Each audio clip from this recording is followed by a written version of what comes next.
Cette vidéo pour montrer comment appliquer le théorème de Thalès, donc lorsque l'on connaît des parallèles et que l'on souhaite calculer des longueurs. Donc tout d'abord, il faut expliquer que sur cette figure, on a des droites séquentes, ensuite que l'on a des droites parallèles pour pouvoir appliquer le théorème de Thalès. Alors pour les séquentes, une astuce, c'est de repérer où sont les parallèles et de repérer donc le point qui n'est pas sur les parallèles. Ici, c'est le point E. Et bien ce point E, c'est celui que l'on mettra à la fin de la première phrase.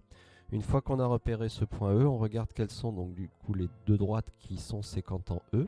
Donc on a cette droite-là et cette droite-là. Et on va les nommer mais sans utiliser la lettre E. Donc cette droite, on peut l'appeler par exemple IF ou FI. Et l'autre droite, on peut l'appeler HG ou GH.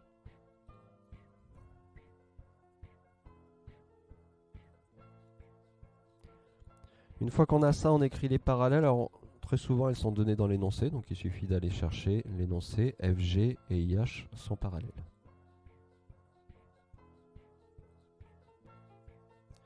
Une fois qu'on a ça, on peut écrire qu'on va appliquer le théorème de Thalès. Et le théorème de Thalès consiste à obtenir donc trois fractions égales. Et là encore, une petite astuce, c'est toujours d'utiliser ce point E, le point qui n'est pas sur les parallèles. C'est à partir de lui qu'on va trouver les deux premières fractions. Donc l'idée, c'est de partir de E, de choisir un côté et de faire soit petite longueur sur grande longueur, soit grande sur petite. Donc là, ça ferait, par exemple, petite sur grande longueur, ça ferait EF pour la petite, EI pour la grande. Ensuite, pour la deuxième fraction, on utilise l'autre côté qui part de E. Et comme on a choisi de faire petite sur grande, on fait pareil ici. Petite EG et grande EH. Ensuite, pour la troisième fraction, je vous donnerai une astuce. Je vais écrire déjà ces trois fractions. Voilà, donc ces trois fractions, on retrouve EF sur EI, EG sur EH, que j'ai montré juste avant. Et la troisième fraction, une astuce très simple, c'est comme là on va se retrouver 4 fois avec la même lettre, ici la lettre E, il suffit de faire comme si on la cachait et prendre les lettres restantes. Donc en haut F, G, ça me donne la longueur d'en haut, et en bas les lettres restantes c'est IH, ça me donne la longueur d'en bas. Et là un petit moyen de vérification, normalement ces deux longueurs que j'ai obtenues correspondent aux parallèles qui avaient été écrites au-dessus, ce qui est bien le cas. Alors étape suivante va consister à réécrire ces trois fractions, mais cette fois en remplaçant par les longueurs connues. Alors EF par exemple, je connais 3. EI, alors on fait bien attention, EI c'est formé d'une partie 3 et d'une partie 7, donc ça vaut 3 plus 7. EG vaut 4. EH, alors EH, la longueur EH je ne la connais pas, je laisserai les lettres EH. FG pareil, FG je ne connais pas, je laisserai FG. Et enfin IH, IH qui vaut 6. Donc ça donne ceci. Voilà donc les trois mêmes fractions, mais avec les longueurs remplacées. Alors maintenant, la fin du calcul va consister à repérer des produits en croix. Donc par exemple, la première longueur, là les trois longueurs qu'on nous demandait, je les ai remises en dessous. La première longueur FG, l'idée ça va être de repérer un produit en croix. Donc là, il faut choisir la fraction bien entendu qui contient FG et choisir la fraction que l'on connaît entièrement. Donc ici, ça sera 3 plus 10. Le 3 plus 7 deviendra 10.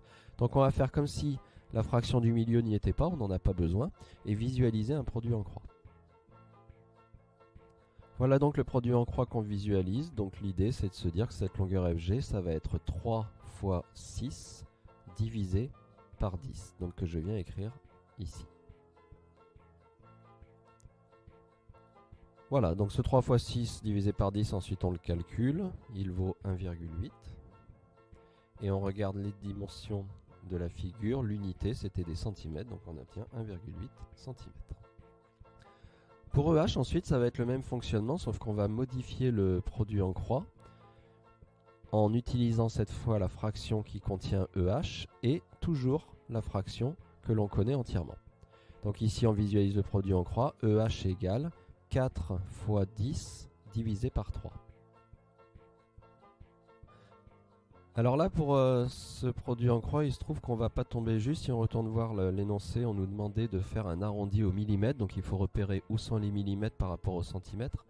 Comme c'est le rang juste après, ça veut dire qu'on va nous demander de faire un arrondi au dixième, un chiffre après la virgule. Donc si je regarde sur la calculatrice, ce 4 fois 10 divisé par 3 me donne ce résultat-là, 13,3333.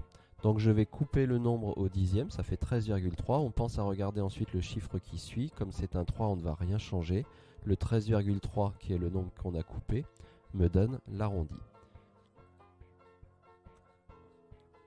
Alors pour l'arrondi, on pense à mettre le signe environ égal. Et donc ça nous donne 13,3 et ce sont toujours des centimètres. Alors maintenant, la troisième longueur qu'on nous demande, il se trouve qu'elle n'est pas dans nos fractions. Maintenant, on connaît toutes les longueurs des fractions. Dans ce cas-là, si on vous demande une longueur qui n'est pas dans les fractions, il faut aller observer sur la figure. Et là, on regarde où est ce GH. Et ce GH, on s'aperçoit qu'on pourrait le trouver si on connaissait EH, auquel on enlève 4. Seulement, il se trouve que le EH, on vient de le trouver, c'est 13,3. Donc là, le GH, c'est une simple soustraction. On va prendre EH 13,3 moins la partie de 4.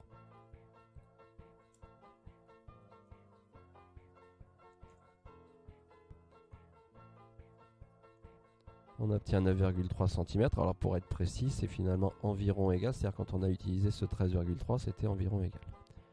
Voilà, en résumé, donc utiliser le théorème de Thalès, c'est trouver des séquentes. Elles vont être séquentes en un point qui n'est pas sur les parallèles. Donc on trouve les deux séquentes ici.